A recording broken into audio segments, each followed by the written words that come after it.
this is Barbara Kolm. I have the privilege and pleasure to have Professor Per Bylund with me today, who is also touring at the Free Market Roadshow and has been a guest of the roadshow last year and has been speaking not only in Europe, but I think also in the US. Is that true?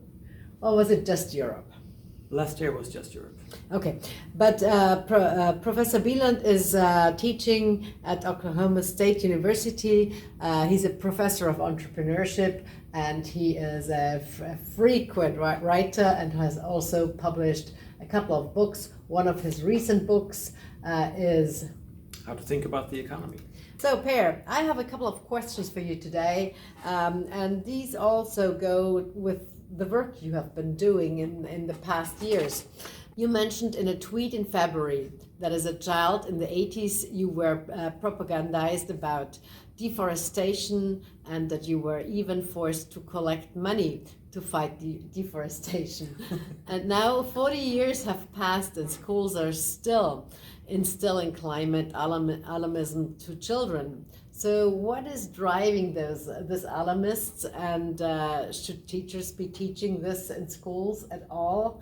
And what is your take on that responsibility? Well, I mean, the reason they have stopped talking about deforestation is because there is no deforestation anymore. The forests are instead, I mean, we're seeing forestation. Yeah. So the big threat of the deserts back then is not a threat anymore because the deserts are rolling back.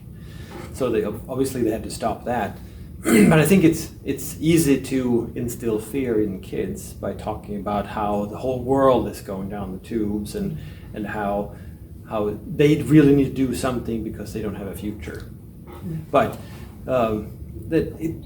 it's also it's dishonest, and it's not really about education, because this is creating activism and creating a movement among young people while they're really open to learning about the world itself, and what you're teaching them is that the world is going down the tubes. And I think that's dangerous, because you're creating people who are not seeing a future, and that is desperate people. Yeah, should we tell them to be hopeful and that there is always opportunity, just in the sense of the Austrian School, that there will always be solutions? Yeah, of course, and that those solutions, even better, those solutions are ways to make yourself rich by making others rich. Well, and since you're teaching entrepreneurship as well, and you are explaining entrepreneurship, I think this is a very logic consequence of that, isn't that? Yeah, absolutely. And in entrepreneurship, there are no contradictions. Yeah. I mean, entrepreneurs make money off of making a better future for their customers. And by inventing things. Yeah. Absolutely. And providing solutions. Yeah, and the schools are focusing on the problems, and they're focusing on how the problems get worse, and they're focusing on how things are going in the wrong way. Yeah. Whereas what they should focus on is how can you make it better. Indeed. So in the same line, should governments address climate change, or should it be left to individuals and private enterprises? What would an intelligent climate policy look like at all? Well, first of all, you shouldn't create a climate industry the way the government has done. So just by putting money into this climate crisis, as they call it now, apparently the climate is in such a crisis that we might lose the climate or something. There's a lot of exaggeration, but there's also billions of dollars and euros going into doing certain types of research, but not research that is real science, yeah. Research that is trying to poke holes at hypotheses and previous results. I mean, that's how science progresses and how we learn things. Instead, now it's all about just repeating and cementing certain policy agenda, in a sense. And that is really problematic. Whereas you have real scientists and real scholars. I mean, Björn Lomborg is an example of that, looking at, well, if we didn't do these really costly measures to maybe affect the degrees, the temperature in the world by a little bit, we could also solve these problems, which are killing millions of people every year. And we're just leaving that to the side instead of looking at climate, because it's a problem that we can't really be solved, probably. So you can continue to tap into it forever. So you think the discovery process is completely eliminated, not allowed? Yeah, it is. Who was the person who coined the term discovery process? Hayek. Hayek, when he said competition is a discovery process, and then, everything comes from that. And this is why, we Austrians can always explain things and should be, as you are, very positive about especially this difficult question about climate change. Yeah, because we're never in this nirvana, in this Garden of Eden, but we can create solutions to take us closer. Exactly. So talking about education and about what we have heard briefly discussed at the beginning and about your book, the recent book, How to Think About Economics, you mentioned the importance of economic literacy to the world.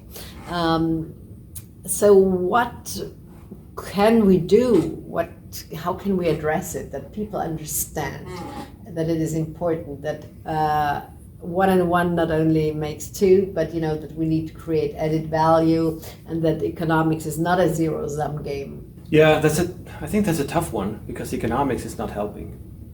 Mainstream economics is actually teaching the zero-sum game by its models, or what I call the gang sign of economists, the supply and demand, right? And instead of looking at the market as a process, as a discovery process or whatever process, it means that there are so many opportunities out there and so many ways of making things better. Let's come back to this question of the discovery process and why economics is not a zero-sum game. Yeah, and everybody should know this already, because we're not living in the Stone Age. So already just by looking outside the door and looking at the door itself, really, we can see that we have such higher standard of living today than we did before, and there are so many more of us at the same time. So that you might have seen the graphs, or viewers have seen the graph of the number of poor people in the world, and it's just plummeted for the last few hundred years, even though the world population has grown immensely. So obviously it's not a zero-sum game, because if that were the case and we had the same level of wealth and more people to share it, we would be really, really poor. Instead, we're the richest we've ever been. So obviously we can create value. Yeah. So what could we add to a curriculum to make it interesting and nice for kids to become curious and say, okay, let's work on this economics thing? Well, entrepreneurship is one, yeah, and creativity and that sort of thing, and how but can you teach entrepreneurship? Well, you can teach how to not make common mistakes. Okay. So you can't really teach how to be successful. And if I knew how to be successful, I would do that and not teach it, right? But what you can do, most entrepreneurs, they go about it the wrong way, and they think about it the wrong way. So they usually start with, I want to produce this thing, and then they calculate the cost, and they add the profit margin, and then there's the price, and then they enter the market and say, ta-da, here I am, buy my stuff, which is of course exactly the wrong way to think about it. Instead, what you start with is the very Austrian perspective. How can I satisfy my customers to the greatest degree possible? Is there a demand for it? Right. Is there value in what I'm doing? And then that value determines what price you can pay, what they can pay, and that price determines what costs you can choose, because you choose your production costs based on what you can afford, given the price that is derived from the value. So you start at the other end. So we really come back to the roots, supply and demand. Yeah, and very basic Austrian economics. Yeah. And entrepreneurs are Austrians; they just don't know it. Well, we need to tell them. Yeah. This would be my next question, actually. How can we convince, or how can we make the broader public understand the values of the Austrian school? Yeah, that's a good question. I mean, one way is to dumb it down and tell stories about economics and how the economy actually works, and not talk in terms of formula and things like that, which of course we can't as Austrians, but mainstreamers do. I'm a big fan of using culture. So such things as Ayn Rand has probably done more for the cause of liberty than most, just because she wrote novels. And she was very provocative. Yeah, that too. So she reached out, but people read her novels and they get introduced to the ideas. But very few people would pick up, say, Mises Human Action, and thereby get introduced to the ideas. Well, it's a hard read. It is a hard read. A couple of 100 pages and not very, yeah, very easily written. Right, it's very long, and it takes a lot of effort to get through it and that sort of thing. But more culture, more music, more books, more films, things like that, but also talking to people. Yeah. And I think leading by example, by being good entrepreneurs and showing that you're not actually harming anyone by earning profit, you earned a profit because you made people's lives better. Yeah, well, this creation of added value, as we said. So with regards to politicians, are politicians in general economically literate, or how can we help them understand economics in a real way, in a better way? Well, I think in general they're not economically literate. I think the problem is actually deeper, because they don't have any interest in being economically literate. Because if they were, they would realize that they can't actually make any positive difference. Yeah. And very few people are willing to learn that what they're doing is not only not helpful, but it's actually harmful. Yeah. So it's not in their interest to be economically literate. So what we need to do is get the general population on board and make them understand that what politicians are promising is not only impossible, but it's harmful. And when people understand that, politicians will no longer make the promises. Yeah. So you wrote in an article titled "Social Media Should Not Be Blamed for the Consequences of Democracy." In the article, you also mentioned society has embraced democracy as an ideology. Could you elaborate on this a little bit? Yeah, absolutely. The way I see social media is, it's a platform where you get more attention, perhaps, if you're more aggressive. And the ruder you are and the harsher language you use, the more people will look at you. But it's really, it wouldn't work in a culture where, say, in the Austro-Hungarian Empire, where there was a different type of citizenship, where people were different, because people didn't really have the sort of the vain need for being seen for just being, but instead people cherished and appreciated contribution and a legacy of something solid and real. Whereas in democracy, it's all about just being seen for who you are. My being there and having an opinion is a reason for everyone to hear my opinion. Well, you can be a complete idiot and have an opinion, and that's very often the case on social media, of course.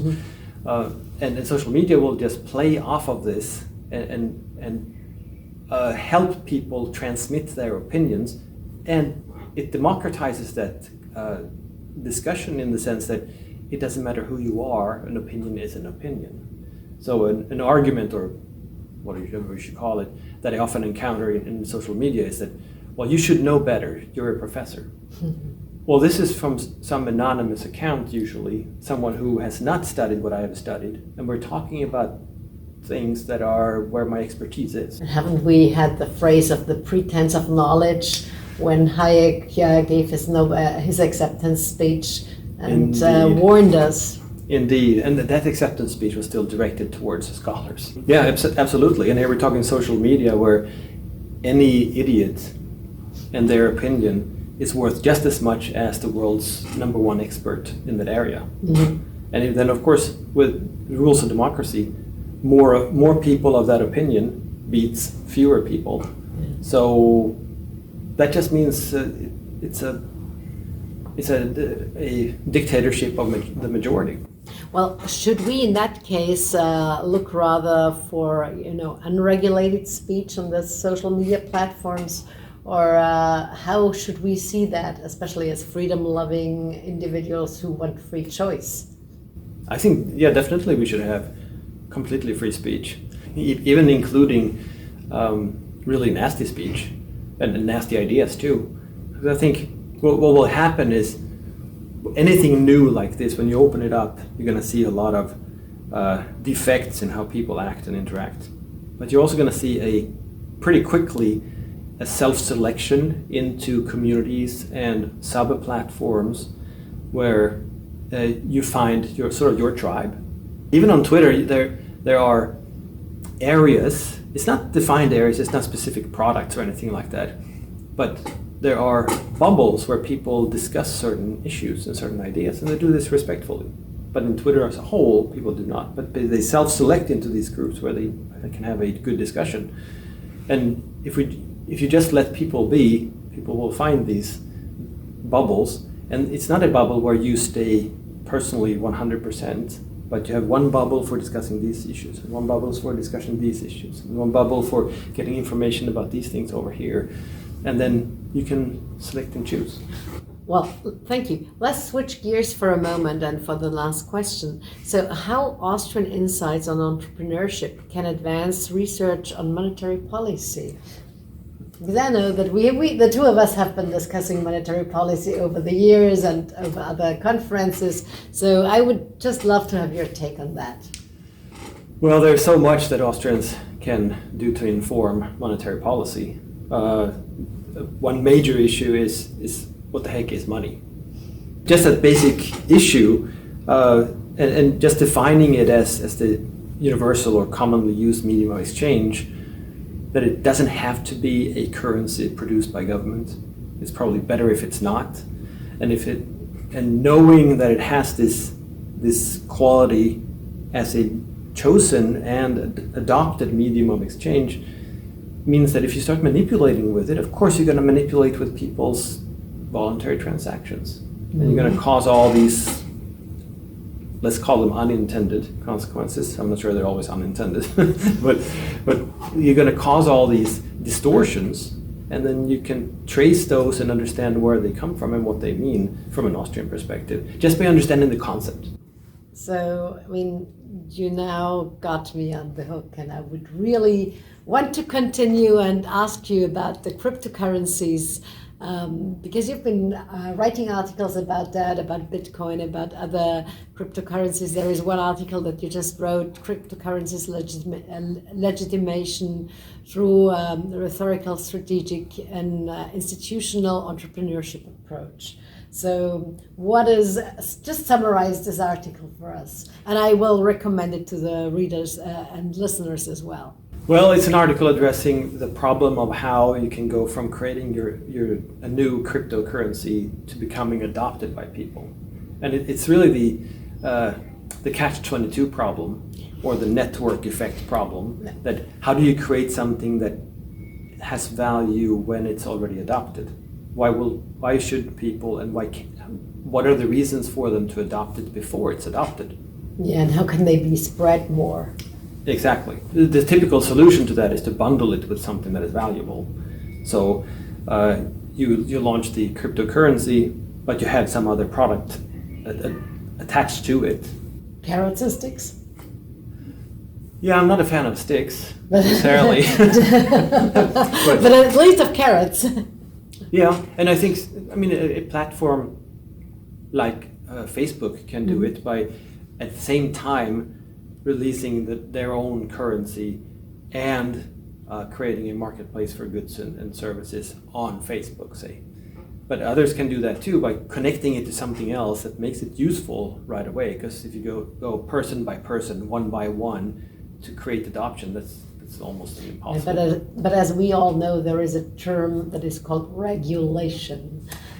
There is that. How can we either overcome this? How can entrepreneurs be more creative and faster to outpace that? What is your take on that? Well, I think what entrepreneurs do is always outpace regulations. Many entrepreneurs create businesses within an industry that already exists, and therefore they already assume whatever regulations there are.